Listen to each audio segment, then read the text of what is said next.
Welcome back to Adrenaline Fueled Firearms. I'm Scott, coming to you not so live from the Adrenaline Fueled Bunker, where I'm going to give you part 2 of what was not originally supposed to be a 2-part video set on building your first AR. I mentioned in the last video choices in caliber, potentially your first caliber when building your own AR. I mentioned 350 Legend, kind of glossed over it, kind of glossed over a lot of other stuff because, well, I tend to run on and I have a lot of opinion and I kind of ran out of time. So we're going to move right on into part 2. We're going to discuss some things I didn't mention before, and we're going to look at the other caliber I mentioned as a good potential for your first AR build if you live in a state with a straight wall hunting cartridge regulation law, whatever the frig you want to call it. Nosy, bureaucratic bullshit, whatever. So, 350 Legend. I know I mentioned some other things. I'm going to go back over them real fast. When it comes to building your first AR, this one is actually one of mine. It is a build, as in it's a fully done BCA lower with a fully done BCA upper. I built it by pinning it together, throwing an optic on it, and changing out the stock. Not really a build, it exists. What we've been talking about is doing your actual build and doing a pre-assembled upper for safety reasons until you get the experience, and then concentrating in the lower with working on your experience with building. Like I said, this unit's a pin together. So what I'm going to discuss is some other portions of this unit. For instance, I discussed 300 black being versatile. You can get supersonic, subsonic ammo, low recoil impulse. There's a lot of things going for it. Now, with 350 Legend, you have some of the same situation where you can commercially purchase as a private citizen in states where the communists haven't taken over and you can still buy guns and ammo, subsonic and supersonic ammunitions. And actually, these were actually obtained from good old Walmart. Right? What state doesn't have a Walmart, right? Right. So you'll want to be careful when you look at these because there are very few visual differences between super and subsonic ammo. You're not going to have a problem shooting it, but you will. I mean, there's a price difference. And if you want to shoot subsonic, don't slap the wrong magazine in. If you want to shoot supersonic, don't slap the wrong magazine in. Speaking of magazines, one of the things I like about 300 Black is you use a standard M16, A2, M4, M whatever AR magazine. 223, 300 Black, and several other calibers will go in a standard base magazine. 350 Legend will not. You will need a 350 Legend magazine. I haven't seen any good high capacity 350 Legend magazines. Most of them, I believe, are 10 rounds to 20 rounds. There's no 30, there's no 50, there's no 100, there's no 5,000. There's literally a couple different choices on your 350 Legend magazine, and that's the end of it. They aren't really high priced, but they are different and not interchangeable with other calibers. They're a 350 Legend magazine. So you are somewhat limited there in your options if you go that route. Down the road, if you decide to do other things, this is going to get set aside for your 350 Legend that's in your gun safe. 350 Legend was designed not as an AR caliber, but as a rifle caliber. So, being the obsessive compulsive individual that I am, what I ultimately wanted in my 350 Legend was, as this is set up, more than a 16-inch barrel. Personal preference, I'm not a big fan of 16-inch carbine barrels. I actually had to take 2 different BCA uppers, disassemble them, put them back together to create this specific upper to get a right-hand side-charging 20-inch barrel 350 Legend. So this is an older BCA model. It has the first generation side-charging handle, which I see why they replaced. It has a problem with coming unthreaded even if you use a little blue Loctite on it, so you may want to be aware of that and use a rear charging. Do a lot of research. I'll say that 50 billion times in this channel. If I say anything other than 50 billion times or 50 billion times, it will be do your research.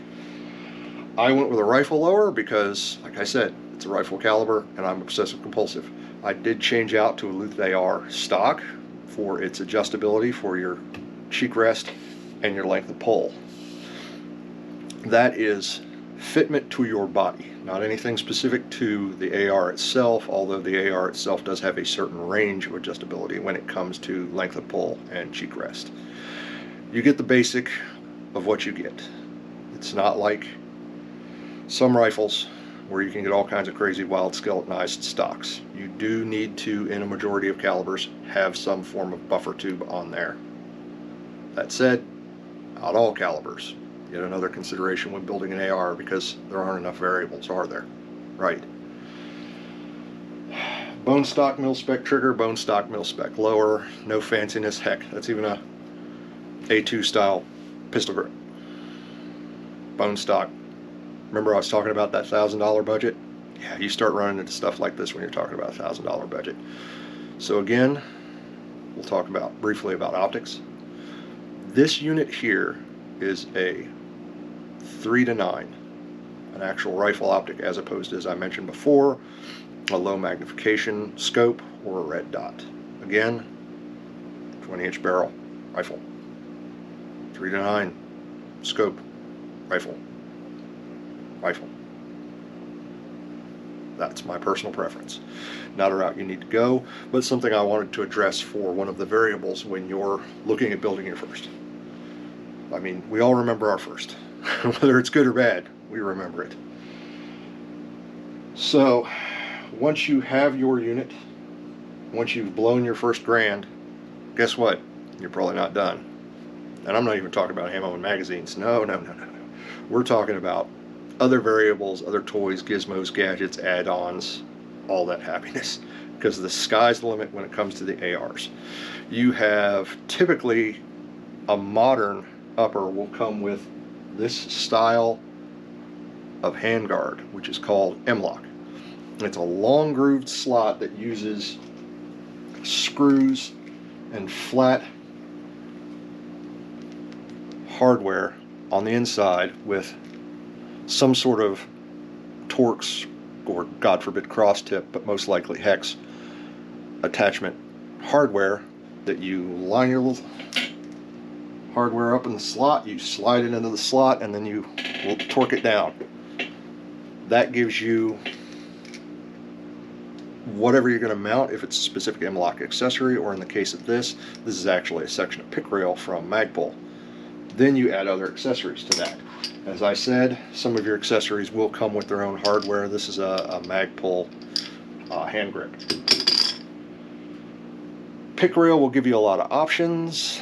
Add a little bit of weight depending on what type, either metal or polymer pick rail section you go with.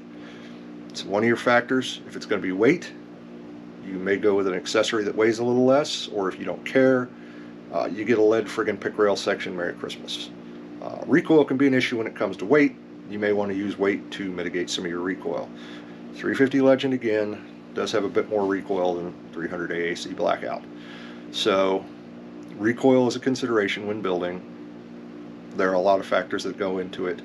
I'll be doing more videos on some of these factors, but for the time being, just look at your basics, plan your path forward. Look at my video, look at a bunch of other videos, find some friends, buy some friends, rent some friends, look for some friends, go on Facebook and click some friends, and then suddenly show up at their house and ask to shoot their guns. That's not going to make you real popular. Might get you shot. It just kind of depends on what kind of friends you're looking for. But the key is, do your research, not just online, but do it in person. Like I said, it's going to be $1,000. Merry Christmas. And it goes up from there.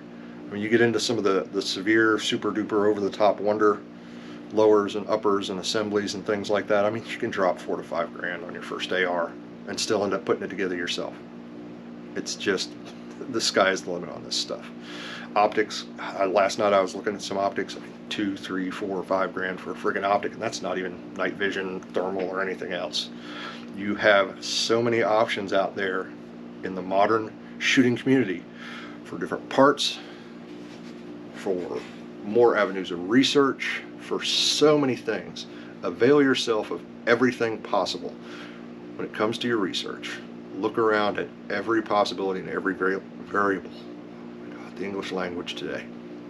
Never try to do 3 of these videos in the same day. At the end, you're just like, oh. Anyway, I want to thank everybody for tuning in. I want to thank everybody for putting up with my sarcasm and snark. I hope that you'll look at a lot of other people's channels. I hope that if you enjoyed mine, that you'll like and subscribe, of course. And once again, thanks to my sponsor, me, and the caffeine and chocolate that I run on an average day. And pizza. I also run on pizza. Thanks a lot. Hope to see you folks again. And take care of yourselves and be safe out there.